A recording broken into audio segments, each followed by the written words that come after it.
everyone, that's right. We are back on the All Right Talk Show, and we have a smashing guest for you today. He's a young property entrepreneur and YouTuber.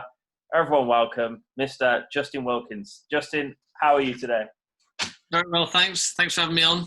Appreciate it, Shane. Yeah, no problem. Let's get started.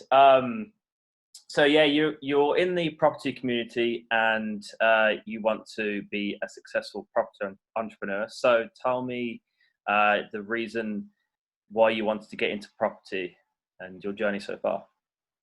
Why do I want to get into it? To retire on a yacht with a cigar and a glass of whiskey and live that sort of retirement dream, I guess. But no, realistically, it's just to create like a good financial backing, not to have to rely on the full-time job. Whilst I enjoy my job, not to have to rely on it.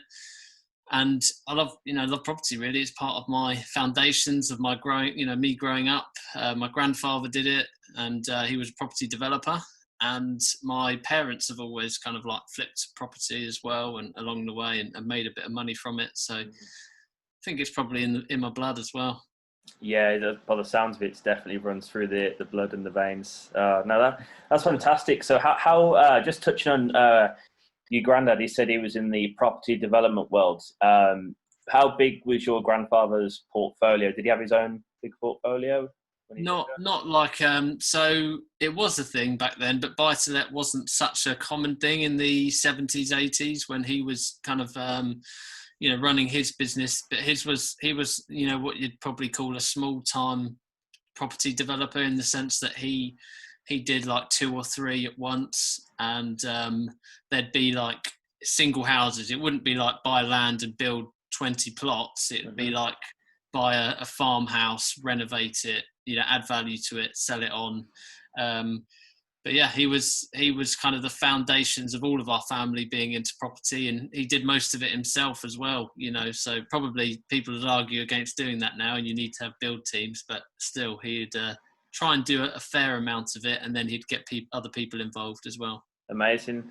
Yeah, you're right. It's like nowadays people have teams, don't they? But back then, I suppose you didn't have the internet. It's just kind of like, well, I don't know how to do it, so I don't know how to get other people on my side. So I guess I'll just learn it myself, sort of thing. You just get stuck in, don't you?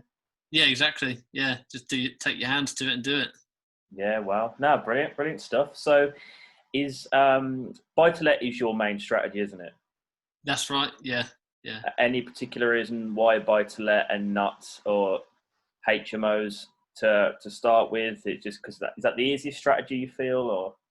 I think it's a good foundation of any portfolio is to have single lets, and you actually see a lot of those HMO investors now branching into single lets, and vice versa. People that have done a lot of single lets are now branching into HMOs because it's good to have a mix, but they're quite a good foundation.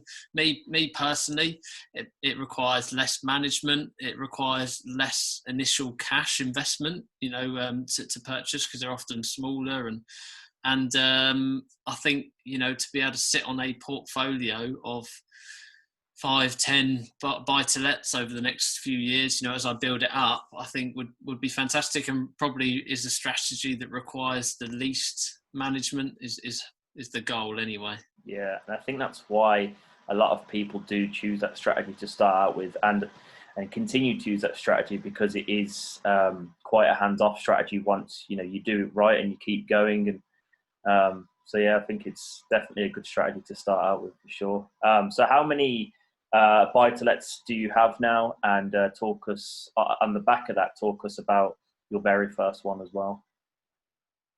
Yeah, so it's technically own 2 properties, but it's just one buy-to-let. Essentially looking to buy number 2, or have been looking to buy number 2 this year. But I guess you could say I've had to try and overcome the property fear of investing during what has been a difficult year, and a pandemic year. So I think because of that, I overanalyzed a little bit. I do think I've played it sensible, and because of that, I haven't taken unnecessary risks. But I haven't managed to secure number 2 this year because a lot of people are overpaying as well. So, but going into 2021, really want to get back to the fundamentals of property and just take some action and buy number 2. Yeah, very nice. And are you currently looking at flips at all to raise some capital or anything like that? Yeah, so I've got one. Yeah, I've got one. Well, buying a potential flip at the moment. It's a bungalow, needs a renovation. We are actually going to move into it, and it's purely as a form of building up equity and helping us move up in the world by buying something, adding value, and creating equity in it that we can use to purchase bigger properties, projects in the future. Or again, hopefully, if everything goes to plan, that will happen. Yeah, we would only hope, eh? No, that's great. And bungalows are quite sought after. Every time I've spoke to someone, they say, that's in the property world, they say bungalows are really quite sought after at the moment. But I don't know why. Do you have an answer for that? I think there's so much potential with them, isn't there? Yeah. I mean, down south, you find them everywhere. I think they must have gone through a phase of building them and down on the south coast. But still, it's like a bungalow in comparison to a terraced house. You can go up, you can go out the back, you can go out the side. You've got so many possibilities, and most of these bungalows that were built in the 50s and the 60s, those ones particularly, were built with, and obviously 30s as well, they were built these huge gardens, so they offer so much in terms of development potential, I think. Yeah, great answer. So yeah, you have one buy to let, so talk us through that process. What made you choose this certain property, and and then maybe we'll talk about the numbers on it as well, because everyone loves the numbers. Yeah, of course. So it's in Liverpool, obviously, which is a bit bizarre considering I've just mentioned I live down south, so it's a 5-hour drive. Wow.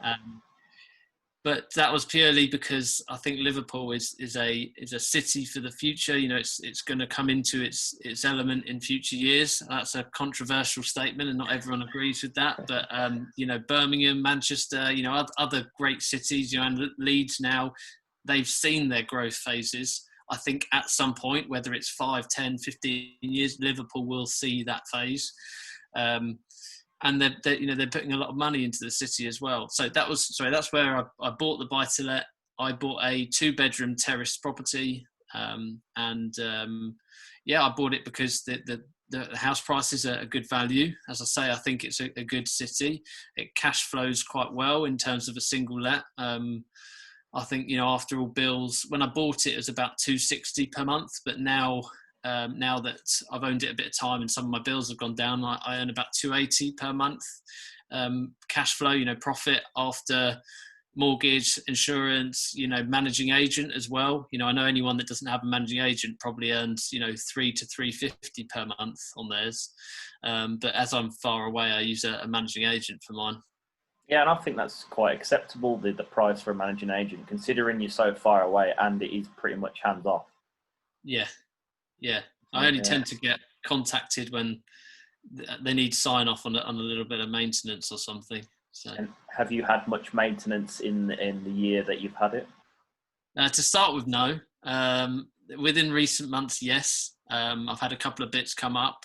So the first few months, again, I've been really lucky with the tenants I have who've continued to pay full price, been very loyal this year considering everything that's going on. And the first half of the year, 5-6 months, there's barely anything, meaning that I took full cash flow from that property more or less. And then I think it was sort of September time, or August, September time, I needed to update the consumer unit with the electrics, which again, to be honest with you, I was going to do it when I first bought the property, but as it was deemed safe, I thought, well, I might try and get away with this for another year or two. But new regulations have come in, and you have to now bring your electrics up to a certain standard. I've decided to update that, so that was more a voluntary thing. But needless to say, it cost me a month's rent, and then I had a bit of a leak come September when the rain started. Had a nice summer period of hot, heat and windows open and not much maintenance. Whereas, when the winter comes, I think, people turn on their boilers and the rain comes pouring down. And I think that's when landlords tend to hold their breath a bit and hope for the best for a couple of months. Yeah, well, that's good that the maintenance part, it's not good that you've had to do it, but it's good that you've experienced it early on, so you can learn how to react to that, and it seems that you've reacted that in a positive way. And is maintenance something that you factored into your initial cost, like a per month cost? I didn't in the first month or two, and then I got advice by someone who's quite experienced and said, look, you should really be thinking about putting like £50 to £70 aside each month, which, I mean, I do kind of do anyway, because I don't take out any money out of my limited company. Property and a couple of other revenue streams go into it, and I just tend to leave them in there because I want to continue rolling up that cash pot and use it to do future investments into property in the future. So anytime maintenance comes up, it's not a big panic because there's always the money there for it.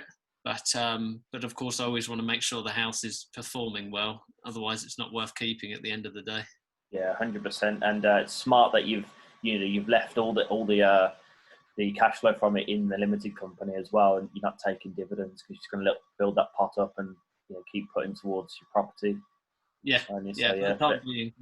yeah, fantastic stuff. So let's talk about some numbers then. What was the deposit, purchase price, if you're free to disclose that sort of stuff? Yeah, fine. Yeah, no, I do. Yeah. I share that quite regularly because I think it's useful for new people. When I am new at the end of the day, so I want to help other new people. Paid 58,000. I think it was on the market for 70,000. Paid 58. Having met the owner and negotiated with her. A lot of people arguably would have gone out and bought something they could have done like a BRR on, immediately added value and refinanced, whereas I wanted something that needed a bit but not too much. So, it's 58,000. I put 20% deposit down on that, so an 80% loan to value mortgage, which quite hard to get hold of in the current climate. But when I bought it back in December 2019, market was fine, so it was about just over £11,000 for a deposit. I think once I bought it, all fees and we did a bit of updating, refurbishments on it, only a small amount of updating. I think everything came to about 16 grand off the top of my head. And as I say, it's all still in there, and I think the house is a bit more valuable than when I bought it, but I'm just decided to leave that equity in it for the time being. Yeah, fair enough. That's great. Yeah, thanks for sharing those numbers. So, YouTube. I have been watching your content personally since around April time. That's where I just came across you on YouTube, and I think your YouTube channel has rocketed. That's my personal opinion. From I think when I first found you, I was telling my friend who is also into property. I found this guy. He's got like 1,000 subscribers, but he's putting out some really good content. And then next time I look, a few months down the line, you've got 14,000 subscribers. I'm like, yeah, he's doing well, because you put in, you're a newbie yourself, you're putting out honest, truthful, transparent videos for everyone to see, and I think that's helped you propel, and you've done pretty well on YouTube. So tell me a bit about why you started the channel and the type of content that you've got on there. Yeah, sure. First of all, thanks for watching it, supporting it. It's only grown through people sharing it, so I honestly do appreciate everyone. So yeah, it's grown quite rapidly this year when I decided to put focus into it come lockdown. I'd made 1 or 2 videos last year, but didn't really put much attention or focus into it. But I started it really for 2 reasons, and that's one of them particularly is because when I was learning, there wasn't that content out there. You could find other content on YouTube, but it wasn't particularly catered around buying a single let, opening a limited company, and then if there was anything, it was boring and dreary and needed updating. It needed someone, fresh pair of eyes to create content that's digestible, so that was the first reason. The second reason, I do want to network, find investors to help me grow my portfolio in future, which is now paying off. I've got a couple of investors lined up.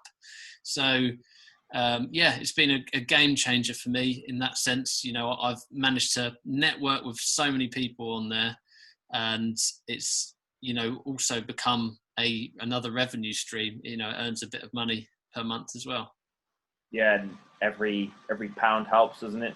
That's absolutely brilliant. And again, it is another revenue stream, and that's great that you've got multiple revenue streams, because I think that in this day and age, it's important that we do. We can't rely on just one income stream at the moment.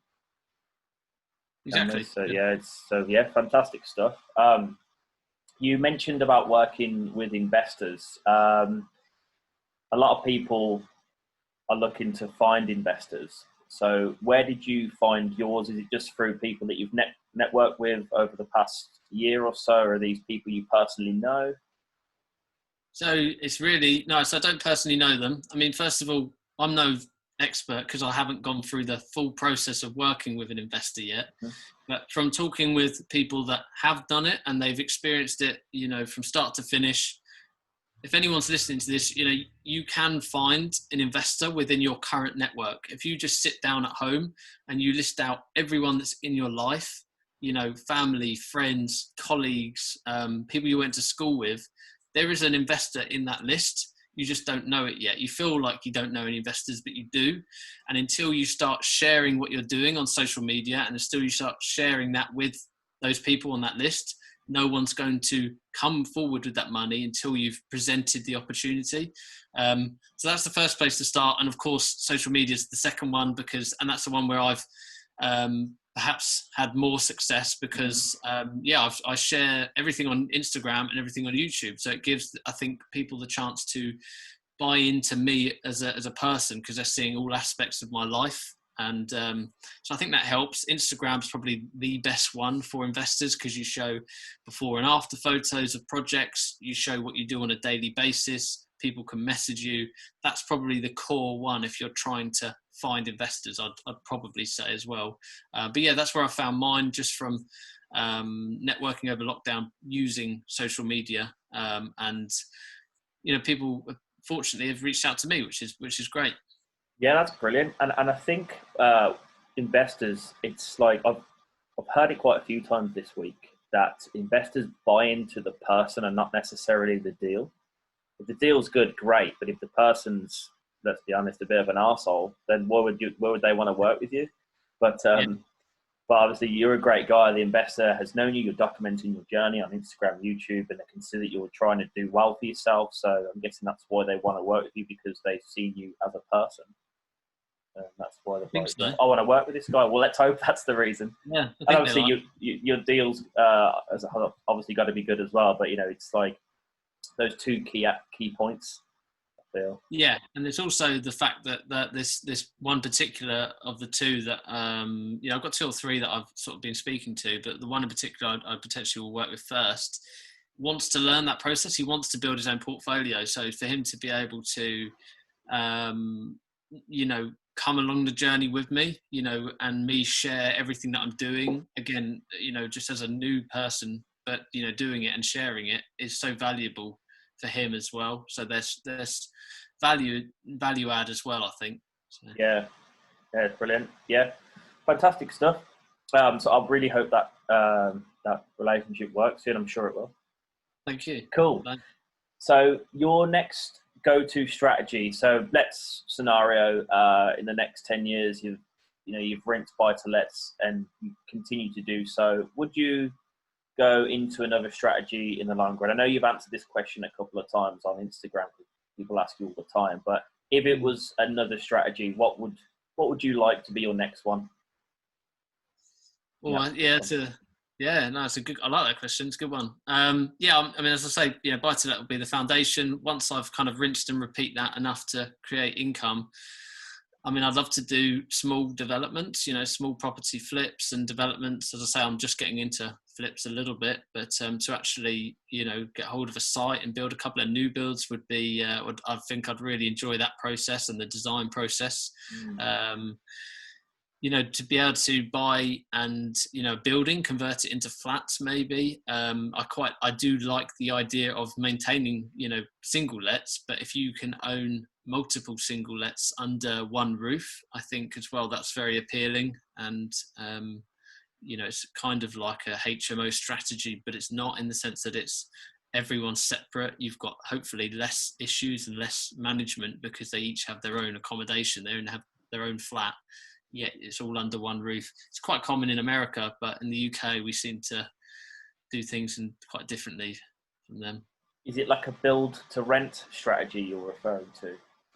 It could be, or it could be like take a building and, or, just any opportunity that would arise for me to own 3-4 flats in one building. I just would quite like the idea of my portfolio being built on that basis as well. Yeah, great stuff. So we talked about investors with your raising finance, but talk about how you saved your first buy-to-let. Because I know you're a big saver. You're good at really scrutinising on your expenses, and I've recently watched your YouTube video of your outgoings, and I think it's brilliant how you save money and how like you sold your car, didn't you, to get a cheaper car, and not a lot of people will want to do that because of the ego, the so-called ego. So yeah, talk to us about that. Yeah, I mean, listen, I'm 28 now. I might look 16, but I'm 28. When I was 18, no, maybe 19, I was like everyone else. I mean, I had a Toyota MR2 for anyone that remembers them. I then bought a Mercedes. I've been there and I've spent stupid money, for image. Obviously, I've got a lot of enjoyment out of them as well. But within the recent years, I've prioritized saving for assets because, well, at the end of the day, I still love cars and I will go back to buying nice cars. But once I have an asset that will pay for it, rather than me having to trade my time to pay for it. I mean, very standard thing, kind of the rich dad, poor dad mentality. So right now, I've learned to love the process of dropping the ego and of living a frugal life in a way, because what I've done within the last couple of years is strip back my expenses, and I still have nice things. We still have a really nice home and buy clothes here and there, but anything that is not needed doesn't get purchased, basically. So purchasing my first buy-to-let, I had a bit of money to start with, and then I just saved by cutting my expenses and by working my normal job. How can I earn more commission? Talk to management. What else can I do to earn more money from that? Because it's a sales role. And then what else can I do on the side? What side hustles can I do? Whether it be eBay, Amazon, YouTube now, whatever it is. What can I do to generate more money on the side? Because in some ways I'm impatient, and in other ways I'm good at being patient. But for me, I was like, I want to buy this buy-to-let, and I'm not happy it being longer than a year away. Yeah, so that's good. And you've literally asked yourself the question, haven't you? Like, how can I get this faster? So you've looked at all the avenues possible. And I think that's what a lot of people fail to do. They won't go to their managers and say, well, how can I be on more money? How can I earn extra? Because they feel they'll just get either turned down, or they just they'll just disclose they won't even bother. And then they won't probably feel like they haven't got the time to start a side hustle. But even if it was only like half an hour to an hour a day, it's that compounding what you're doing, isn't it? And your YouTube has obviously paid off for you. But that's great that you've. I just wanted to add. I mean, everyone has a value somewhere. So, if you are trying to think, if you're a designer, if you work for a company as a designer, I'm sure obviously a lot of them have stuff in their contract to say you shouldn't do extra work. But if you're a designer and you work full time, you're on a certain salary. You could go off in your spare time, and you should be. I'm sure a lot of them do, but if you're not, you should be. Charging and doing separate jobs. You should be doing stuff at the weekend to drive yourself forward and doing private jobs. It's the same for, if you're an electrician and you work for someone else's company, can you do electrical jobs on the side? You know, if you're qualified, can you do electrical jobs for family, friends, colleagues on the side, outside of the hours that you work for the actual, you know, main company, main employer? I think if people start to take that mentality, you know, you do have a value somewhere. You've got to realize what it is. You know something that someone else doesn't. How do you promote it in the easiest way? How do you get those jobs on? For me, I even did things like, you know, I am not a painter by any means, but I will paint anyone's house that pays me. And I did that when I was saving up. You know, I still do it randomly if I've got spare time and I'm not flat out, which is rare these days. I'll do it. So I find painting quite therapeutic personally. Absolutely, yeah. I did some. I painted my grandmother's gates actually during the summer, and I loved it. And you know, it was a bit of extra. I didn't have a job at the time, so she was like, I said, "Look, I'll do it for free because I'm doing nothing." But you know, she, bless her, she did pay me a little bit of money just to keep me going. But you know, these are just like labouring kind of jobs. There's not. I mean, no offense to any painters out there. I get there is some required skill for certain painting, but what I did and maybe what you do, Justin, there's like, as long as you can just put your hand to a brush, you kind of learn as you go along. You can apply yourself and earn. Right, you can learn how to paint and generate an extra income just by just applying yourself and just having a yes/can-do attitude. Yeah, absolutely. So I implore everyone to give it a go. Yeah, absolutely. And you know, search on Gumtree, type in cash in hand jobs. I've done that before and found jobs. I've Googled side hustles and found jobs through there, or just started thinking with drop shipping as well. I'm sure you've done eBay in the past, haven't you? Yeah, still do every now and then. I just can't help myself. Yeah, did you used to go to Car Boots? Was that right? And you used to pick up stuff? Yeah. I love that. If you can pick something up from someone else for £2 and sell it for a tenner, I'll get just about as much enjoyment out of that as I do doing a bigger deal, you know? Yeah. So what's the biggest flip you've done in the past then from an eBay? What would you say? Oh, not much. I probably, what do I do? Well, I don't know. Probably along, you know, I wouldn't see my kind of mantra is to get in and out with low cost. You know, you don't want to be sitting on items that you've paid 20, 30, 40 quid for, and then they sit in your house for 2 months or 3 months. You know, you want to sell it in a week. So I wouldn't have done anything above the value of sale price of 50, 60 quid. You know, but certainly, because I would look for items that I'd get for under a tenner, under 20 quid, you know, and then I've spent little and I want to sell that as quickly as possible. But it's ones that I've shared on my YouTube. Like, you know, some of the best ones are like where you might know something about Pokemon cards, or you might know something about board games, or you might know something. You know, for me, I know ice hockey because I played that a lot when I was younger.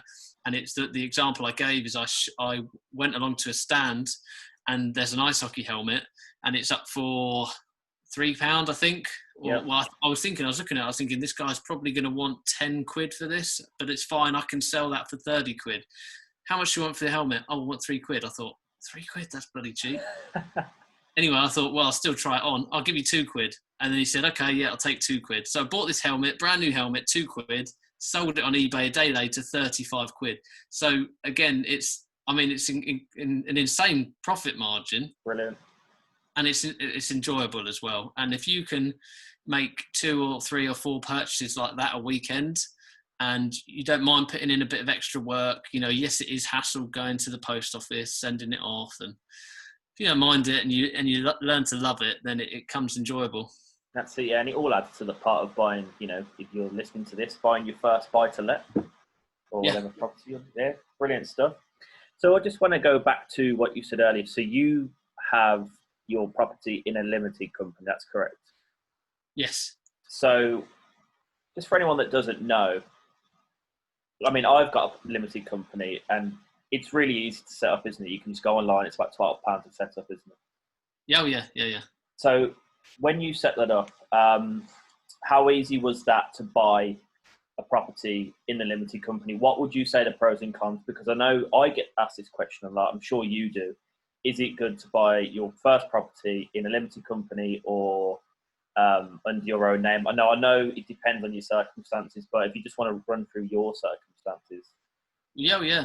I mean, it's a hot topic. It's something you need to do your research in before you buy. It's like one of the most vital things. And, of course, to caveat, talk to your accountant before making a decision, because it depends on your earnings. But for me, I'd actually come out of, just to give a bit of background, just before going into property, I'd just sold this little business that I'd created, a clothing brand in gym wear. I'd created this business over a couple of years, built it up to be a bit of a brand, and then I sold it. So the reason that comes into play in terms of this story is that there was so much experience was gained from that, through working with my accountant, through trying to be cheap and doing spreadsheets and doing that as my end of year tax return. So when I came into property, I said, no, I want to set things up ready to scale from day one. So my, everything from my accountant, my mortgage advisor, everything I wanted set up ready for me to open a limited company. So I started a limited company because it makes the most sense for me, being that I work full time and that I'm investing on the side, and being that I'm not looking to take profits, or apart from the occasional dividend, I'm not looking to take much from this business for the first 5 years at least, and if not longer. It's the most tax efficient way of me purchasing properties, and I'm glad I made that decision now, being everything that they're doing and bringing in against people that own buy-to-lets in their personal name, which is sad to hear and it's annoying to hear. But regardless, I went down the limited company route. It was quite easy to set up because my accountant told me from the start, if you're going to get a mortgage in that limited company, you need certain SIC codes, they're called. So you need certain codes against that company in order to have a mortgage in there and for the bank to be happy to lend to it. And then because I have a full-time job, because I own a residential home as well, the process of getting a mortgage was quite simple for me. Where it becomes a bit more difficult is when someone is unemployed, under 25, and doesn't own a home. It's not impossible, but then it makes the hoops you have to jump through a bit more difficult in a limited company, because you aren't giving the bank any leverage, anything to go off of.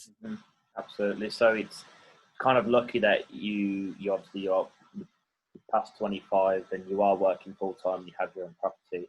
But I mean, I feel like this shouldn't if you're hearing this, this shouldn't put you off starting your property journey, because they are hoops, but as Justin said, it's still absolutely possible. You might have to spend a bit more time waiting or doing whatever's necessary, but this shouldn't. At least if you start now, if you're under 25 and listen to this, start now. You'll be ahead when you do get to just in myself's age. 100%, yeah, and you just got to be a bit more creative. Go to different lenders, talk to your broker about that, and there's normally a way around it. You've just got to have that kind of entrepreneurial mindset to not give up. That's right. There's so many different routes and ways, as you said. I mean, it's kind of like going to a lender or a mortgage broker. Sorry, and it's like, don't just go to one, go to 3 or 4, speak to them. Absolutely, definitely. Yeah, definitely. Cool.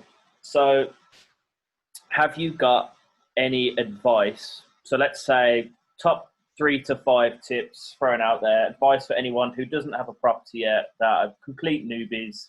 Where would they start? And this can include books to read as well, like anything. What would you say? Top 5 tips? Obviously, number one straight away is self-educate. Just do what you can, whether it's podcasts, books, YouTube. There's so much free content available. I'm not saying don't go and buy a course. Everyone learns in different ways, and you've got to know which works best for you. But if you've got a bit of time and you can put in the effort to self-educate yourself, just do as much of that as you can. What I think is important for a new investor straight away is to figure out your strategy, because once you've figured out your strategy and your location where you're going to buy, those two things, once you've unlocked them, then your mind kind of surges forward. You go forward from that point, once you write what kind of portfolio do I want to build, or what strategy do I want to use. That's probably the most important thing, because no one strategy is particularly better than the other. But all it is one strategy fits someone better than another. If you want to go full time into property, then go down HMOs or rent to rent, or if you want to get there quickly, or if you just want to build wealth over a long period of time, you want it to be risk free and still work, buy assets, buy HMOs, buy single lets. There's no one strategy is better than the other, so go down that route. That's a real something you want to delve into quite early to figure out what you want to do. What's another tip? I would probably just say, I could give you a couple of books if you want. If that's all right. Yeah, absolutely. That really, obvious ones like Rich Dad, Poor Dad, for financial mindset changing. And then we've got, Property Magic is a good property book. Of course, I'm reading, Tedge's new book, Tedge Talks. Yep. Shout out to Tedge. Shout out to Tedge. Yeah, he'll appreciate the plug on that. There's some really excellent books that weren't even available 2 or 3 years ago, like Tedge's one, which just break down everything about purchasing a buy-to-let, for example. So, really just immerse your brain in the world of property, and just if it's going to be the route you take, you've got to do that. Don't go half-hearted with it. Yeah. And that's the main things. I don't know if that's useful. Yeah, that's really good. I'm sure that will help more than a few people. There is one more book that I just wanted to get the name from you. It's got a Ferrari on the front cover. I'm sure you're reading it. Oh yeah. What's that one? How to Successfully Invest in Property. Is that a good book? By Mike Woods. It is actually a good book. It's quite an interesting one. He's an investor from, I think he had his heyday was more, probably 10, 15 years ago, but he's grown an incredible portfolio. Good book. And another one to read. Yeah. So it's Mike Woods. I think you can find it on Amazon. Brilliant. I'll have to try and get him on the podcast. Yeah, get him on. Yeah, brilliant. All right, fantastic stuff. Cool. So I have just got 3 completely random questions, not property related now, that I ask all my guests. So no pressure. So question 1, what is your favourite movie? You only pick one. Easy. Yeah. Oh, it's easy. That's so easy. Fast and Furious, the first one. Has anyone ever told you look like Paul Walker? No, I would definitely. I'll take that compliment all day long. Just as you said the name of the movie, you kind of look like him. No, I don't think I do, but if anyone said that, yeah, I'd appreciate that a lot. No, I love that film. Just it's such even when I watch it now, just this pure nostalgia. Don't have to say much else on that. I think most 18-year-old kid watch that. Yeah, fantastic. I have to admit though, I'll still watch the movies, but they're ridiculous. The ones that are coming out now, the ones. Yeah. The first 3, 4, fantastic, racing, nice cars. Love it. Yeah, it has to be number 1 for me. The original. Yeah, 100%. Cool. Number 2. Favorite destination? Probably, and we've been there a couple of times. Well, probably the Greek islands. We've been Mykonos, been Santorini. We love them places on holiday. Sadly, we've not got there in the last year or so. I went to Mykonos a couple of years ago. I think 2019 was the last time I went. Just love it there. Just the as a holiday destination. Really love it. And we'll definitely go back to all the other islands when we're allowed to again. Yeah, that'll be good. Do you think you'll invest in property there in the next 20 years? Get yourself a nice holiday home to rent out? Not sure about that. Maybe one day. But, I'd love to retire out to another country. But even then, I think I'd try and keep myself quite mobile, able to move between locations, Absolutely. Yeah, as you said, a yacht with a cigar and a gym on board. That's all you need. That's it. Final question. Name something that grinds your gears and gets on your nerves. Could be anything. Can be anything. Property world, whatever. You name it. Yeah, let me just think. I mean, there's so many things. Do you get pissed off quite a lot then? Yeah, I mean, whether it's I mean, this whole year, unfortunately, it's brought out good and bad sides to me. I've managed to be very positive, but also very negative. Towards some of the government decisions that have been made. But keeping it away from that, I'd probably say traffic. I just can't do traffic. Standard one as an outside one that absolutely winds me out, and obviously no one's as good a driver as I am, so of course, Paul Walker. Of course, yeah, exactly. So in terms of property, it would just be the relentless amount of people that try and tell you what to do, or they always got to chime in, whether they do property themselves or not. They want to chime in and give you advice. One of the most important things, actually, I probably should have said this earlier as a tip. One of the most important things you can do as a new investor is block out the noise, particularly from people that don't even own property themselves, but yet they feel the need to chime in and give you advice. So first of all, block them out and don't take advice from people that don't do property at the end of the day. And then secondly, those that do property, yet they feel the need to tell you that their strategy is better than yours. As I've already covered, just do what fits in with your lifestyle.